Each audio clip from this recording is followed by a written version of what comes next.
නිරෝගීමත් දවසක් වෙන්න කියලා ප්‍රාර්ථනා කරනවා සියලුම දෙනාට. කලින් වීඩියෝ එකකදී මම කතා කළා කන්න හොඳ තෙල් වර්ග මොනවද කන්න හොඳ නැති තෙල් වර්ග මොනවද කියලා. අද කතා කරන්න යන්නේ තෙල් ගැනම තමයි. අද අපි කතා කරන්නේ තෙල් ආහාරයට ගන්නකොට ආහාර පිසිනකොට අපි දැනගන්න ඕන පොඩි ටිප්ස් ටිකක්. කලින් වීඩියෝ බැලුවේ නැත්නම් ඒකත් බලලා මෙන්න කියලා ආරාධනා කරනවා. සාමාන්‍යයෙන් ශ්‍රී ලාංකිකයෝ විදිහට අපි වැඩිපුරම තෙල් විදිහට පාවිච්චි කරන්නේ පොල් තෙල්. පොල් කිරි. ඔය තුනනේ අපි දිනපතා අපේ ආහාර වලට දාන්නේ. ඉතින් එතකොට මේ තුනෙන්ම අපේ ඇඟට අවශ්‍ය තෙල් ප්‍රමාණයක් ලැබෙනවා. හැබැයි මේකේ සීමාවක් තියෙනවා. කොච්චරද සීමාව? පොල් තෙල් නම් අපිට උපරිම පාවිච්චි කරන්න පුළුවන් දවසට එක්කෙනෙක්ට පොල් තෙල් මේස හැන්දයි. ඒ කියන්නේ මිලිලීටර් 15ක් විතර. සාමාන්‍යයෙන් පොල් කිරි පාවිච්චි කරනවා නම් 5 දෙනෙක් ඉන්න ගෙදරකට මධ්‍යම ප්‍රමාණයේ එක පොල් ගෙඩියක පොල් කිරි තමයි දවසකට පාවිච්චි කරන්න පුළුවන්. පොල් විදියට ගන්නවා නම් 5 දෙනෙක් ඉන්න පවුලකට අවශ්‍ය තෙල් ප්‍රමාණය ලැබෙන්න පොල් භාගයක පොල් ගා ගත්ත පොල් ප්‍රමාණයක් ඇති. අපි ඊට වඩා ගොඩක් වැඩියෙන් පාවිච්චි කරනකොට තමයි අපේ ඇඟට අහිතකර විදියට වැඩිපුර තෙල් එකතු වෙන්නේ. සාමාන්‍යයෙන් අපි ගොඩක් දෙනෙක් කරන දෙයක්නේ පොල් කිරි ටික අරගෙන පොල් කුඩු ටික විසි කරන එක. හැබැයි ඔයාට පුළුවන් නම් පොල් කිරි ටික වෙන් කරලා පොල් කුඩු විසි කරන්නේ නැතුව පොල් විදියටම ආහාර වලට එකතු කරගන්න. ඒකෙන් ඔයාගේ අනවශ්‍ය කොලෙස්ටරෝල් මට්ටම පාලනය කරගන්න පුළුවන්. කොහොමද එහෙම වෙන්නේ? එකක් තමයි අපිට පොල් මිරිකලා පොල් කුඩු ටික අයින් කරනවට වඩා බොහොම අඩු පොල් ප්‍රමාණිකින් අපිට ඒ ඕන කරන රස ගන්න පුළුවන් පොල් සම්පූර්ණ පොල් ගන්නකොට. ඒ කියන්නේ ඔයා පරිපෝද්දක් උයනකොට පොල් ගෙඩිය මිරිකලා පොල් කිරි ටික විතරක් දාන්න නැතුව ඔයාට පුළුවන් නම් පොඩි ප්‍රමාණයක් පොල් ගාලා ඒක හොඳට පිටි වෙන්නම බ්ලෙන්ඩ් කරන්න හරි නැත්නම් හීනියටම ගලේ අඹරලා හරි ගන්න පුළුවන් නම් ගොඩාක් පොඩි පොල් ප්‍රමාණිකින් අර පොල් කිරි ලොකු ප්‍රමාණිකින් එන රසය අපිට ඒ හොද්දේ ගන්න පුළුවන්. අනිත් කාරණේ තමයි පොල් කුඩු වල තියෙන තන්තු. අපි සාමාන්‍යයෙන් තන්තු වැඩිපුර කෑමට ගන්න කියනවනේ.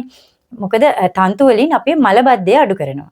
ඒ වගේම තමයි මේ තන්තුත් එක්ක බැඳිලා අපේ ඇඟට ගන්න මේද වර්ග අපේ ඇඟෙන් අයින් වෙනවා මල පහ එක්ක අපේ ඇඟට අවශෝෂණය එතකොට අඩු වෙනවා. ඒ නිසා පොල් කුඩුත් එක්ක ඒ කියන්නේ සම්පූර්ණයෙන්ම පොල් විදිහට ගන්න පුළුවන් නම් පොල් කිරි ගන්නවට වඩා අපේ ඇඟේ කොලෙස්ටරෝල් මට්ටම වැඩි වෙන එක අඩු කරගන්න පුළුවන්. ඒකනේ ගොඩක් දෙනෙක් ඩයට් ප්ලෑන් වලදී පොල් සම්බෝල කන්න කියලා කියන්නේ. ඒකෙන් අපේ ඇඟට කොලෙස්ටරෝල් වැඩිවීම අවම කරගන්න පුළුවන්. මම මෙහෙම කියනකොට ඔයාට හිතෙනවා ඇති කොහොමද පොල් කුඩුත් එක්ක කන්නේ කියලා. ඒ වුණාට ඔයා එක දවසක් කරලා බලන්න. පරිප්පු හොද්දකට පොල් ටිකක් හොඳට බ්ලෙන්ඩ් කරලා හරි හොඳට ගලේ අඹරලා හරි දාන්න බලන්න. රස වෙනසක් වෙන්නේ නැහැ. කන්න අපහසුතාවයකුත් නැහැ. හැබැයි අපිට හිතද්දි ටිකක් හිතට හරි නෑ වගේනේ. එක දවසක් කරලා බලන්න. පරිප්පු විතරක් නෙමෙයි. වැටකොළු, පතෝල, බීට්‍රූට්, කැරට් මේ ඕනේ ලෝලුවකට අපිට පුළුවන් පොල් අඹරලා දාන්න. සාමාන්‍යයෙන් කොහොමත් අපි වට්ටක් අවුයද්දි කැකිරි වෙද්දි වගේ කොහොමත් පොල් අඹරලා දානවනේ. ඒ විදිහට අනිත් එළවලු වලටත් පොඩ්ඩක් උත්සාහ කරලා බලන්න පොල් අඹරලා දාලා උයන්න පුළුවන්ද කියලා. ඊළඟට පොල් තෙල් පාවිච්චිය.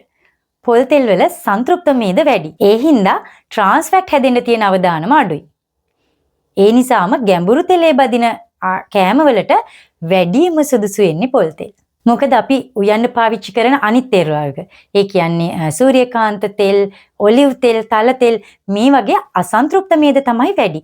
එතකොට ඒ අසන්තෘප්ත මේද රත් කරනකොට හරි ඉක්මනට ට්‍රාන්ස් ෆැට් හැදෙනවා. ඒ හින්දා ගැඹුරු තෙලේ බදිනේවට කිසිම වෙලාවක අසන්තෘප්ත මේද තියෙන ඒ තෙල් වර්ග පාවිච්චි කරන්න එපා.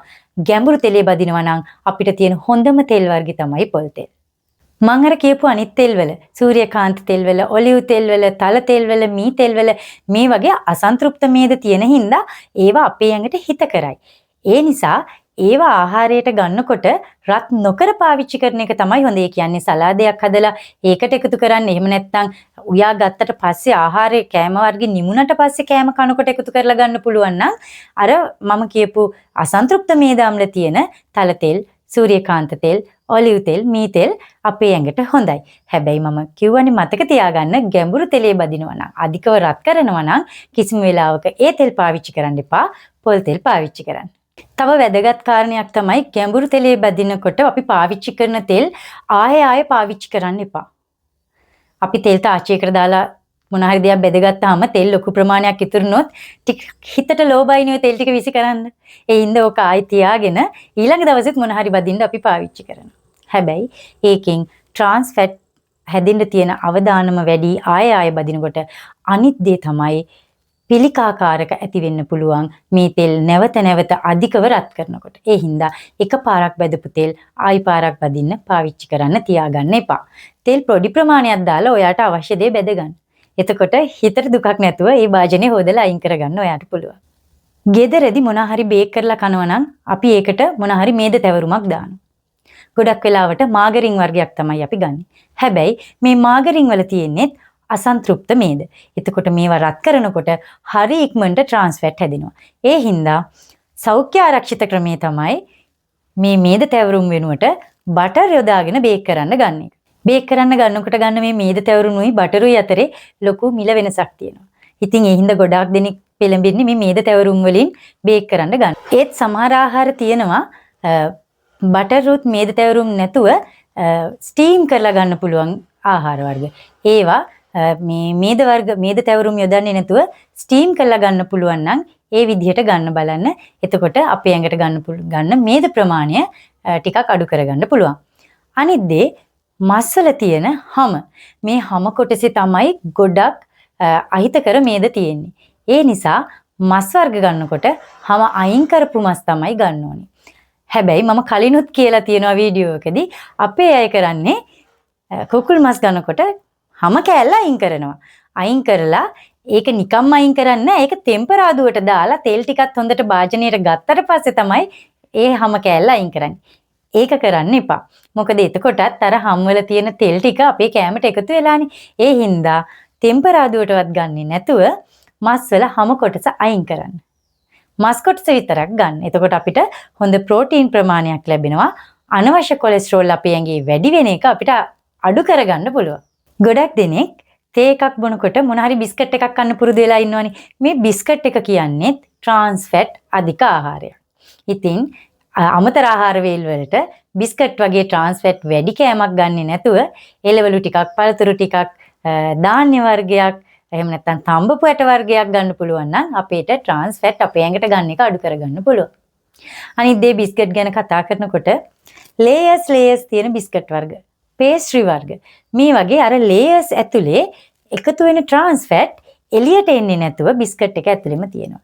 ඒ හින්දා අපිට නොපෙනුනාට පේස්ට්‍රි වල ගොඩාක් ට්‍රාන්ස් ෆැට් වැඩි. ඒ වගේම ලේයර්ස් තියෙන ක්‍රැකර්ස් වර්ගවල ට්‍රාන්ස් ෆැට් ගොඩක් වැඩි. ඒ හින්දා ඒ වගේනොත් අපේ ඇඟට වැඩිපුර ට්‍රාන්ස් ෆැට් එකතු වෙන්න තියෙන අවදානම වැඩි.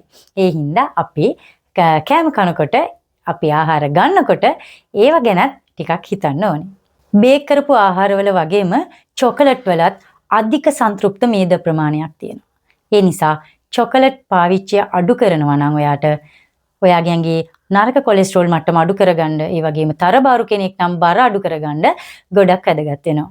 කඩේට ගිහිල්ලා පැකට් කරපු මොන හරි ආහාරයක් ගන්නකොට බලන්න ඒකේ මේද ප්‍රමාණය කොච්චරද කියලා. ට්‍රැෆික් ලයිට් සිස්ටම් එකක් තියෙනවනේ අපේ ආහාර කෑමවල ලේබල් වල රතු, කොළ, කහ.